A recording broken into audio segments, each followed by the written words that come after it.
Everyone, welcome back to my channel. My name is Bhavana और आज जो हम लोग टॉपिक पढ़ने वाले हैं उस टॉपिक का नाम है हमारा इंटरनल सोर्सेज, यानी इंटरनल सोर्सेज जिसके थ्रू हम लोगों को रिक्रूट करते हैं अपनी ऑर्गेनाइजेशन के अंदर, या फिर हम इसको बोलते हैं recruitment from with in the enterprise. यानी कि हम यहाँ पे किन लोगों को रिक्रूट कर रहे हैं जो ऑलरेडी हमारी ऑर्गेनाइजेशन के अंदर होते हैं। तो चलिए इसको देख लेते हैं डिटेल में। सबसे पहला हमारा इसका तरीका आता है ट्रांसफर, यानी कि हमने क्या किया कि एक एम्प्लॉय को एक डिपार्टमेंट से दूसरे डिपार्टमेंट में ट्रांसफर कर दिया। यानी कि जहां पे भी ज्यादा एम्प्लॉयज होंगे, उस मान लीजिए कि एक पर्टिकुलर डिपार्टमेंट है, वहां पे ज्यादा एम्प्लॉयज हैं, तो आपने क्या किया, जहां पे एम्प्लॉयज की जरूरत है वहां से आपने उस पर्सन को ट्रांसफर कर दिया ताकि बैलेंस हो जाए और हमारा काम भी हैम्पर ना हो। देखिए इसको, transfer of an employee from one department of branch to the other department of branch on the same post. यानी कि पोस्ट जो है वो यहाँ पर सेम रहेगी, बस फर्क क्या है कि आपने एक डिपार्टमेंट से दूसरे डिपार्टमेंट में ट्रांसफर किया है या फिर आपने एक ब्रांच से दूसरे ब्रांच में उस एम्प्लॉय को ट्रांसफर कर दिया है, लेकिन आपकी पोजीशन वही रहने वाली है।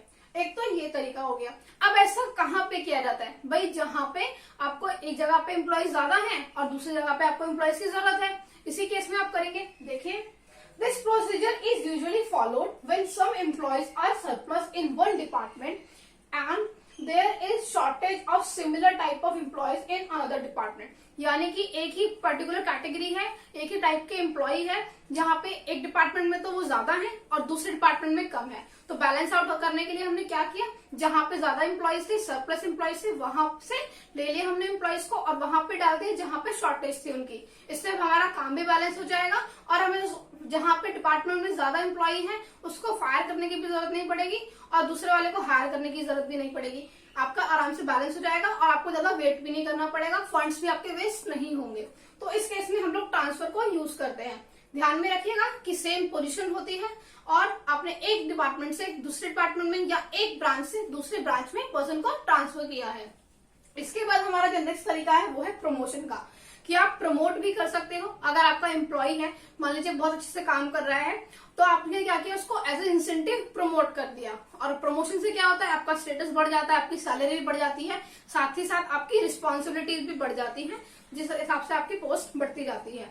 तो देख लेते हैं इसको भी। देखिए, it is a process by which an employee working at a lower rank is appointed to the upper rank. भाई जिसकी पोजीशन लोअर रैंक वाली होगी, अब हमने उसको प्रमोट कर दिया और अब वो अपर रैंक में चला गया। यानी कि मान लो एक मैनेजर था तो वो सीनियर मैनेजर बन गया, तो ऐसे उसकी पोस्ट इंक्रीज हो गई।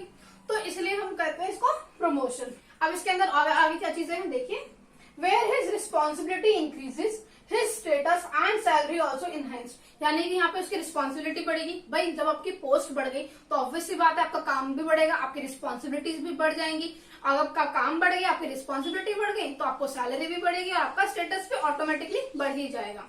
ठीक है, अब देखिए ये तो आपका प्रमोशन हो गया, लेकिन कई बार ऐसा होता है कि एम्प्लॉयज ना अच्छे से काम नहीं करते, तो ऐसे केस में हम क्या करते हैं, एम्प्लॉय को डिमोट कर देते हैं। यानी कि उनकी जो रैंक होती है उससे लोअर रैंक उसको दे देते हैं, भाई तुमने अच्छे से काम नहीं किया इसलिए हमने आपको डिमोट किया है, डिमोशन कर दिया आपका। देखिए, a post can be filled by sending an inefficient employee at some lower position, it is known as recruitment by demotion। यानी कि जहां पे हमारा एम्प्लॉय ठीक से काम नहीं कर रहा, इनएफिशिएंट हो जाता है, तो हमने उसकी पोस्ट को घटा दिया, उसकी रैंक को कम कर दिया, इसको हम बोलते हैं डिमोशन।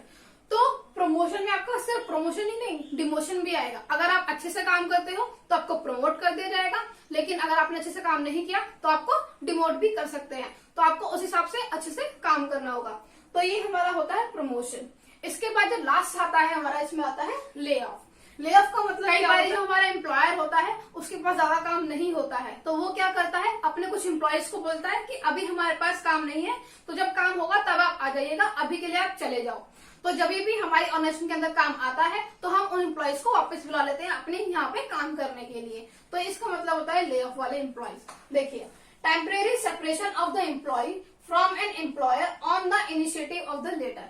इसका मतलब क्या हुआ कि हमने टेम्परेरी ही अलग किया है अपने एम्प्लॉय को एम्प्लॉयर से, क्योंकि हम बाद में उसको काम देंगे जब हमारे पास काम होगा। आज की डेट में हमारे पास काम नहीं है तो क्या हुआ, जब होगा तब आपको बुला लेंगे।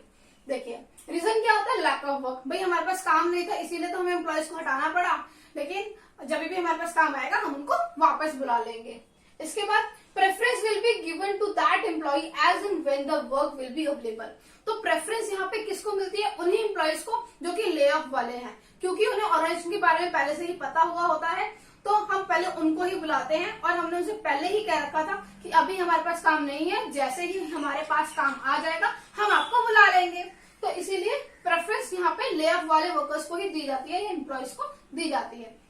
इसके बाद देखिए, hence recalling the laid off employees vacant position में बी फिल्ड, यानी कि जब हम अपने एम्प्लॉयज को जो कि लेड ऑफ वाले हैं उनको वापस बुला लेंगे तो हमारी पोजीशन फिलअप हो जाएगी। तो यहाँ पे ये मेन 3 ही तरीके होते हैं। पहला आपने ट्रांसफर किया, दूसरा आपने प्रमोशन या डिमोशन एज द केस में भी होगा अप्लाई, वो आप करोगे, और तीसरा होता है आपने अगर ले ऑफ एम्प्लॉयज रखे हुए हैं तो आपने उनको बुला लिया तो आपकी पोजीशन फिल हो गई। तो चलिए अब इसके बाद हम देख लेते हैं कि क्या इसके एडवांटेजेस हैं और डिसएडवांटेजेस होते हैं हमारे इंटरनल रिक्रूटमेंट के। तो चलिए अब हम लोग देखना स्टार्ट करते हैं कि हमको क्या फायदा होता है अगर हम लोगों को इंटरनली रिक्रूट करते हैं, यानी कि मेरिट्स ऑफ इंटरनल रिक्रूटमेंट। देखिए, अगर आप उन्हीं लोगों को हायर कर रहे हो, उन्हीं लोगों को रिक्रूट कर रहे हो जो ऑलरेडी आपके ऑर्गेनाइजेशन के अंदर हैं ही, तो एक तो इससे आपको ये फायदा है कि उन एम्प्लॉयज को ऑलरेडी ऑर्गेनाइजेशन के बारे में पता है और ऑर्गेनाइजेशन को भी उन एम्प्लॉयज के बारे में अच्छे से पता है कि ये लोग कैसे काम करते हैं, क्या तरीका होता है। ऐसे एम्प्लॉय को भी पता है कि इस ऑर्गेनाइजेशन के अंदर इस हिसाब से काम किया जाता है। दोनों को एक दूसरे के बारे में अच्छी से डिटेल पता होती है। तो इससे क्या होता है, हमारा ऑर्गेनाइजेशन का टाइम बहुत ज्यादा बच जाता है और पैसे भी बच जाते हैं। भाई उसको ऑर्गेनाइजेशन को बाहर देखने की जरूरत ही नहीं है कि कौन कौन से सोर्सेज हैं जहाँ पे हमको एम्प्लॉयज मिल सकते हैं, ना उसको एडवर्टाइजमेंट कराना पड़ेगा, ना अलग से टाइम निकालना पड़ेगा, सिलेक्शन प्रोसीजर कुछ भी नहीं करना होगा। तो इससे बहुत ज्यादा टाइम बच गया। तो ये आपके कुछ फायदे होते हैं, लेकिन अब इन फायदों को हम लोग डिटेल में देख लेते हैं। सबसे पहला है इसमें इंक्रीज इन मोटिवेशन। मोटिवेशन कैसे? भाई देखिए, अगर आपका जो एम्प्लॉय है उसको पहले से ही पता है भाई मैंने अच्छे से काम किया तो मुझे प्रमोशन मिल जाएगा, और यहाँ पे ज्यादा लोग कैसे काम करते हैं उसको ऑलरेडी पता ही है, तो अच्छे से काम करेगा उसे प्रमोशन मिलेगा, तो वो मोटिवेट रहता है कि हाँ भाई मुझे अच्छे से काम करना ही है, क्योंकि जितना अच्छे से मैं काम करूंगा उसी हिसाब से मेरा प्रमोशन होगा, और प्रमोशन होगा भी मेरा स्टेटस बढ़ेगा, मेरी सैलरी बढ़ेगी। तो वो इसके हिसाब से वो हमेशा मोटिवेटेड रहता है। देखिए, मोटिवेशन बूस्टेड, मोटिवेशन बूस्ट हो गया क्योंकि उसे पता है भाई अगर मेरे को प्रमोशन मिलेगा तो मेरे लिए अच्छा ही है, तो इसलिए वो अच्छे से काम करता है मोटिवेटेड रह के। फिर मेनली बाय प्रमोशन, क्योंकि जनरली प्रमोशन ही एक ऐसा रीजन होता है जो उसकी वजह से जो एम्प्लॉयज होते हैं वो मोटिवेटेड रहते हैं। देखिए, इसके बाद एम्प्लॉयज फील इंस्पायर्ड, वो इंस्पिरेशन में रहते हैं कि हाँ भाई हमारे को अच्छा काम करना है, अच्छा काम करेंगे तो हमको उससे फायदा ही मिलने वाला है। फिर ambition to occupy higher post will add their moral, यानी कि अगर उनको हायर पोस्ट मिल जाएगी तो उनका मोरल भी बूस्ट हो जाता है, इसलिए they perform existing duty with utmost care and efficiency. इसीलिए वो क्या करते हैं, जो भी उनका एग्जिस्टिंग काम है उसको बहुत ही ध्यान से और बहुत ही अच्छे से करते हैं ताकि वो काम अच्छे तरीके से करें और उनको जल्दी से जल्दी प्रमोशन मिल सके। तो ये हो गया आपका इंक्रीज इन मोटिवेशन कि एम्प्लॉयज जो हमारे हैं वो हमेशा मोटिवेटेड फील करते हैं, क्योंकि भाई उन्हें पता है मैं जितना अच्छे से जितना ध्यान से अच्छे काम को करने वाला हूँ उतने ही जल्दी मुझे प्रमोशन मिलेगा। तो इसीलिए जो एम्प्लॉयज होंगे वो बहुत ही तरीके से काम को करेंगे और ज्यादा टाइम पास नहीं करेंगे अपने ऑर्गेनाइजेशन के अंदर, क्योंकि कई लोग ऐसे होते हैं जो सिर्फ टाइम पास करते, थोड़ा बहुत काम दिया वो किया और चल दिए, इस हिसाब से वहां पे नहीं होगा। तो ये अच्छा है ऑर्गेनाइजेशन के लिए। इसके बाद होता है इंडस्ट्रियल पीस, इंडस्ट्री में पीस बना रहता है। भाई देखिए, अगर आपका एम्प्लॉय सेटिस्फाइड है तो इंडस्ट्री में कोई प्रॉब्लम नहीं होगी, ना कोई ट्रेड यूनियन अपना रोल प्ले करने आएगी या फिर वहां पे कोई हड़ताल वगैरह कुछ नहीं होगा, कोई स्ट्राइक नहीं। लेकिन अगर आपके एम्प्लॉयज ही सेटिस्फाइड नहीं रहेंगे तो ये सारी चीजें होंगी और इसका ऑर्गेनाइजेशन के ऊपर एक नेगेटिव इम्पैक्ट पड़ता है। तो यहाँ पे जो रिक्रूटमेंट प्रोसेस होता है इंटरनली, तो लोगों को पता है कि भाई हमें प्रमोशन मिल जाएगा, तो वो सेटिस्फाइड रहकर अपने अच्छे से काम करते हैं और वो अपने काम को अच्छे से करने के लिए ट्रेनिंग्स वगैरह भी लेते हैं ताकि वो अच्छे से काम कर पाए, साथ में लर्निंग भी करते रहते हैं अपने एग्जिस्टिंग काम की भी, ताकि वो और अच्छे से वो काम को कर पाए। तो जब वो सही तरीके से हमारी चीजें काम करेंगे, सेटिस्फाइड फील करेंगे, क्योंकि उन्हें पता है कि अच्छे से काम हम करेंगे तो हमें प्रमोशन मिलेगा। तो यहाँ पे ऑर्गेनाइजेशन को फायदा इसलिए होता है। देखिए, और इंडस्ट्रियल पीस बना रहता है। तो इंडस्ट्रियल पीस में क्या है, employees satisfied by promotional avenues, कि प्रमोशन की वजह से ही जो एम्प्लॉयज है वो सेटिस्फाइड फील करते हैं कि भाई हमने अच्छा काम किया, हमें प्रमोशन मिल गया या मिल जाएगा अगर हमने अच्छे से काम किया होगा तो। फिर promotional process continues from top to bottom in whole organisation. ऐसा नहीं है कि सिर्फ एक ही लेवल पे हमारा प्रमोशन का प्रोसेस चलेगा, ये पूरी ऑर्गेनाइजेशन में चलता है, यानी कि throughout the organisation, top level से लेके बॉटम लेवल तक पूरे ऑर्गेनाइजेशन के अंदर हम लोग फॉलो करते हैं इसको। फिर they enhance their performance through learning and practice. तो एम्प्लॉयज क्या करते हैं, वो काम को सीखते रहते हैं और उसकी प्रैक्टिस करते रहते हैं ताकि वो लोग अच्छे से काम को कर पाए और वो हमेशा मोटिवेटेड रहेंगे इस तरीके से, और इंडस्ट्री में पीस भी बना रहेगा क्योंकि हमारे जो एम्प्लॉयज हैं वो सेटिस्फाइड है। क्योंकि जब हमारे एम्प्लॉयज सेटिस्फाइड नहीं होते तभी इंडस्ट्री का जो पीस होता है वो डिस्टॉर्ट होता है, यानी कि खराब होता है। तो ये हमारा पॉइंट हो गया। इसके बाद आया इजी सिलेक्शन। इजी सिलेक्शन कैसे, भाई ऑर्गेनाइजेशन को पहले से एम्प्लॉय के बारे में पता है कि वो काम कैसे करता है कैसे नहीं करता है, तो उसको उस हिसाब से आप आराम से सिलेक्ट कर सकते हो। देखिए, organisation has full information about the employee working there, यानी कि ऑर्गेनाइजेशन के पास पहले से ही पूरी इन्फॉर्मेशन है कि भाई ये एम्प्लॉय हमारे पास काम कर रहा है, इसके काम करने का तरीका कैसा है, सारी चीजें जो एम्प्लॉय के बारे में होती है वो हमारी ऑर्गेनाइजेशन को पहले से ही पता है। फिर no risk for the selection of the higher post, यानी कि अगर आप उस एम्प्लॉय को हायर पोजीशन पे रख लेते हो, रिक्रूट कर लेते हो, तो हमको कोई रिस्क नहीं है क्योंकि उन्हें पहले से ही पता है सारी चीजों के बारे में। क्योंकि एक बार को हम बाहर वाले बंदे पे भरोसा ना करें कि भाई पता नहीं है क्या पता किसी ऑर्गेनाइजेशन का हो जो हमारे सीक्रेट्स को लीक भी कर सकता है, ऐसा भी बहुत बार होता है। लेकिन यहाँ पे एम्प्लॉय हमारे साथ पहले से ही काम कर रहा है, तो इसको अगर हमने हायर पोस्ट पे रख भी दिया तो इतनी गड़बड़ी ये नहीं करने वाला है, तो इसलिए यहाँ पे सिलेक्शन भी इजी हो जाता है और टाइम भी बच जाता है। इसके बाद है no need of induction. Induction का मतलब यहाँ पे आप इंट्रोडक्शन कह सकते हो कि ना तो एम्प्लॉय को इंट्रोडक्शन कराने की जरूरत है ना ही ऑर्गेनाइजेशन को बताने की जरूरत है, दोनों ऑलरेडी एक दूसरे के बारे में अवेयर है। तो जो आपको बताया था मैंने स्टार्टिंग में, ओरिएंटेशन प्रोसेस होता है हमारे रिक्रूटमेंट में, वो यहाँ पे करने की जरूरत नहीं है क्योंकि ऑर्गेनाइजेशन को एम्प्लॉय के बारे में अच्छे से पता है कि ये एम्प्लॉय क्या है, कैसे करता है, और एम्प्लॉय को भी पता है ऑर्गेनाइजेशन के बारे में, वहां पे कैसे काम होता है, कौन उसका सुपीरियर कौन उसका सबॉर्डिनेट, सारी चीजें उसको पहले से ही पता है। देखिए, no need of acquaintance of employees with the job and the organisation, क्योंकि एम्प्लॉय को ऑलरेडी से ही पता है तो उसको इन्फॉर्मेशन प्रोवाइड करने की जरूरत ही नहीं है, सारी चीजें पहले से ही पता है उसको। फिर information is already available to the employees, employee को पहले से ही सारी इन्फॉर्मेशन अवेलेबल है, प्लस ऑर्गेनाइजेशन को भी पूरी इन्फॉर्मेशन अवेलेबल है। तो यहाँ पे किसी इंडक्शन की या इंट्रोडक्शन की आपको जरूरत नहीं है। इसके बाद आता है एडजस्टमेंट्स ऑफ सरप्लस एम्प्लॉयज, यानी कि जिस डिपार्टमेंट में हमारे पास ज्यादा एम्प्लॉयज है वहां से हमने उनको पिक किया और जिस डिपार्टमेंट में कम एम्प्लॉयज है हमने वहां पर उनको ट्रांसफर कर दिया, तो इससे हमारा बैलेंस हो गया, हमको कोई प्रॉब्लम नहीं हुई और हमारा काम भी स्मूथली चलता रहेगा। देखिए, employees from department where they are surplus transferred to those department where there is shortage of staff, यानी कि जहां पर हमारे पास एम्प्लॉयज ज्यादा थे वहां से हमने उनको लिया तो उनका लेवल कम हो गया, और यहाँ पे कम थे हमने उनको फिल कर दिया तो हमारा बैलेंस हो गया और अब हमारे को काम करने में भी कोई दिक्कत नहीं आने वाली है। देखिए, deficiency of staff made up, यानी कि जो भी डेफिशिएंसी थी हमारे स्टाफ की वो बन चुकी, क्योंकि हमारे को शॉर्टेज थी, हमने ट्रांसफर करवा लिया एम्प्लॉय का, वहां पे वो पोजीशन फिल हो गई, अब हम काम आराम से कर सकते हैं। No hurdle in the work, अब हमारे काम में कोई प्रॉब्लम नहीं आएगी, कोई हिंड्रेंस नहीं है, कोई हर्डल नहीं है।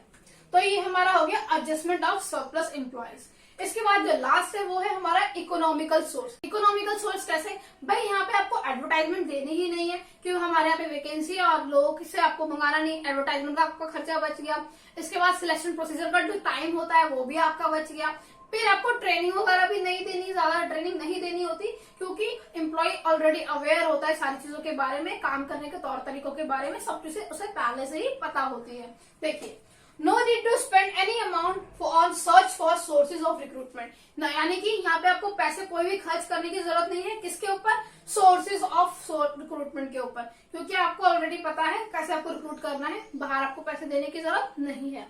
फिर no wastage of time in selection process, यानी कि सिलेक्शन प्रोसेस में जो टाइम लगता है हमारा वो भी हमारा वेस्ट नहीं होने वाला है, क्योंकि यहाँ पे ज्यादा कैंडिडेट्स ही नहीं है आपको सर्च करने के लिए, सिलेक्ट करने के लिए, और वो जो सारी फॉर्मेलिटीज थी हमारी रिक्रूटमेंट प्रोसेस की स्टार्टिंग से लेकर अब तक की, वो हमको इतना ज्यादा देखने की जरूरत भी नहीं पड़ेगी इंटरनल में। फिर employees do not require much training, क्योंकि एम्प्लॉय को पहले से ही पता है ऑर्गेनाइजेशन के बारे में, काम करने के तौर तरीकों के बारे में, वो ऑलरेडी काफी हद तक ट्रेन होता है। उसको अगर थोड़ी बहुत ट्रेनिंग प्रोवाइड करनी भी होती है तो हायर पोस्ट से रिलेटेड जो काम होता है उसके बेसिस पे ही करानी होती है, एक्स्ट्रा कुछ नहीं आपको कराना होता है।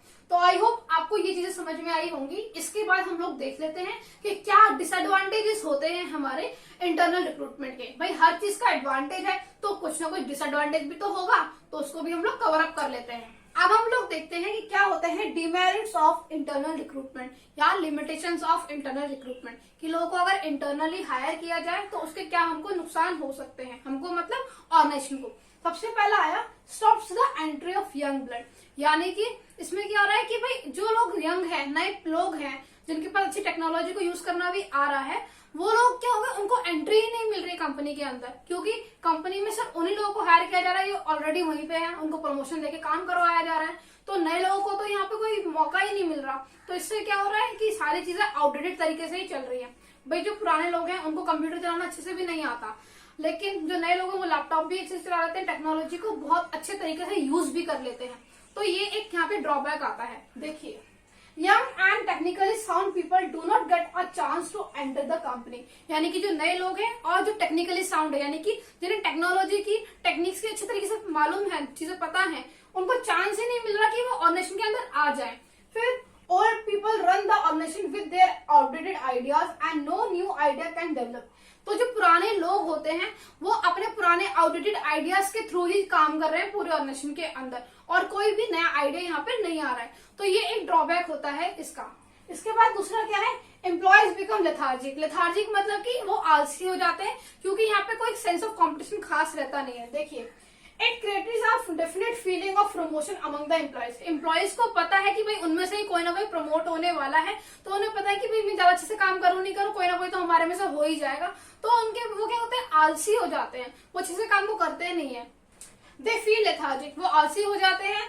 इट अफेक्ट्स देयर परफॉर्मेंस, और आलसी हो गए तो वो काम को अच्छे से करेंगे नहीं, तो ऑब्वियसली बात है इससे परफॉर्मेंस पे एडवर्स इफेक्ट पड़ेगा। तो ये भी यहाँ पे एक ड्रॉबैक हो जाता है कि भाई उन्हें पता है कि हम में से ही कोई ना कोई प्रमोट होने वाला है, और ज्यादातर जो सीनियर पीपल होते हैं उन्हीं को प्रमोट किया जाता है, तो वो काम करें चाहे नहीं करें प्रमोशन तो मिल ही जाएगा। तो इस चक्कर में वो लोग काम ही नहीं करते। दूसरी चीज क्या हो गई, not available in new organisation. भाई जो नई ऑर्गेनाइजेशन है उसके अंदर तो लोग है ही नहीं, तो किसे प्रमोट करोगे, तो उनको तो एक्सटर्नल सोर्सेज का ही सहारा लेना पड़ेगा। तो जो नई ऑर्गेनाइजेशन खुली है अभी, उनमें आप इस सोर्स को यूज नहीं कर सकते हो। देखिए, possible only in previously established organisation, यानी कि जो ऑर्गेनाइजेशन पहले से ही खुली हुई है, पहले से ही स्टैब्लिश्ड है, वहीं पे तो एम्प्लॉयज काम कर रहे होंगे पहले से ही, तो वही उन्हीं को तो आप रिक्रूट करके हायर पोजीशन पे लेके जाओगे, ट्रांसफर करोगे या लेड ऑफ वाला कॉन्सेप्ट अपनाओगे। लेकिन जब ऑर्गेनाइजेशन ही नहीं खुली है, कुछ है ही नहीं, उसके पास कोई एम्प्लॉय ही नहीं है, तो आपको एक्सटर्नली ही हायर करना पड़ेगा। देखिए, new organisation have to make use of external sources, इसीलिए जो नई ऑर्गेनाइजेशन होती है उनको ऑर्गेनाइजेशन के लिए एम्प्लॉयज जो रिक्रूट कर रहे हैं सिर्फ एक्सटर्नल सोर्स ही उनके पास एक सहारा होता है, क्योंकि और तो कोई रीजन है ही नहीं उनके पास में कि वो इंटरनली कर ले, कुछ भी नहीं है इंटरनली उनके पास में। इसके बाद आया हमारा sense of competition among employees hampered. जो सेंस ऑफ कंपटीशन होता है वो तब होता है कि एक हमें काम करने वाले और एक दूसरा है जो बेटर क्वालिफाइड पर्सन है, तो उन दोनों के बीच में कंपटीशन ज्यादा होता है। लेकिन जो सारे ही आपके जैसे हैं काम करने वाले, तो उनमें कंपटीशन होता ही नहीं है एक तरीके से। देखिए, sense of competition arose when one is confronted with a better qualified employee. जब एक एम्प्लॉय को पता है कि मेरे से बेटर काम करने वाला बेटर क्वालिफाइड एम्प्लॉय भी है, तब वहां पे कंपटीशन अराउज होता है। लेकिन यहाँ पे सारे मेरे जैसे ही हैं, सारे पुराने लोग ही हैं, तो इनमें तो कोई खास कंपटीशन होगा ही नहीं, क्योंकि नए लोग तो आ नहीं रहे, जिनके पास अच्छी टेक्निक्स है, नए आइडियाज है, वो तो आ नहीं रहे। सारे लोग सिर्फ वही हैं जो पुराने तरीके से ही काम कर रहे हैं, तो यहाँ पे कोई कंपटीशन तो हुआ ही नहीं।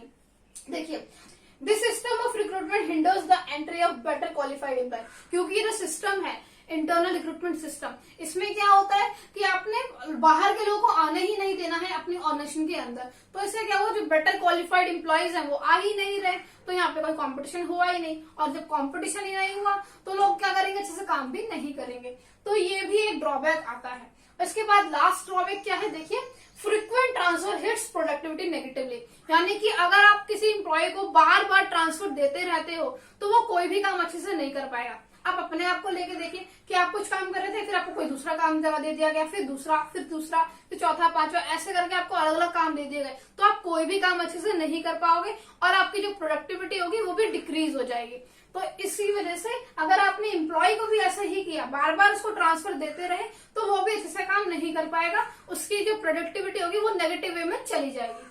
देखिए, एम्प्लॉयज गेट फ्रीक्वेंटली ट्रांसफर्ड। अगर आपने किसी एम्प्लॉय को फ्रीक्वेंटली बार बार ट्रांसफर कर रहे हो तो this does not allow them an opportunity to become an efficient in any single job. तो वो कोई भी एक काम को, एक इकलौते काम को भी अच्छे से नहीं कर पाएगा, क्योंकि अब वो पहला काम कर रहा था, आपने फिर दूसरी जगह भेज दिया, फिर तीसरी जगह, चौथी जगह, पांचवी जगह, ऐसे आप बार बार भेजते जा रहे हो, तो वो किसी जगह पे ठीक से काम ही नहीं कर पा रहा, टिक ही नहीं पा रहा, तो काम कैसे करेगा? तो उसको भी प्रॉब्लम होगी, और इससे क्या हुआ, प्रोडक्टिविटी गेट्स लोअर्ड, उसकी प्रोडक्टिविटी कम हो जाएगी। तो आई होप आपको इसके डिमेरिट समझ में आए होंगे। अब आपको इंटरनल सोर्स समझ में आया होगा रिक्रूटमेंट का प्रॉपर तरीके से, कि क्या तरीके होते हैं, क्या इसके एडवांटेजेस है, क्या डिसएडवांटेजेस है। अगर आपको ये वीडियो अच्छा लगा तो आप इसे लाइक कीजिएगा, अपने दोस्तों के साथ शेयर कीजिएगा, और अगर अभी तक आपने मेरे चैनल को सब्सक्राइब नहीं किया है तो आपसे सब्सक्राइब भी करिएगा। थैंक यू सो मच मेरी वीडियो को देखने के लिए।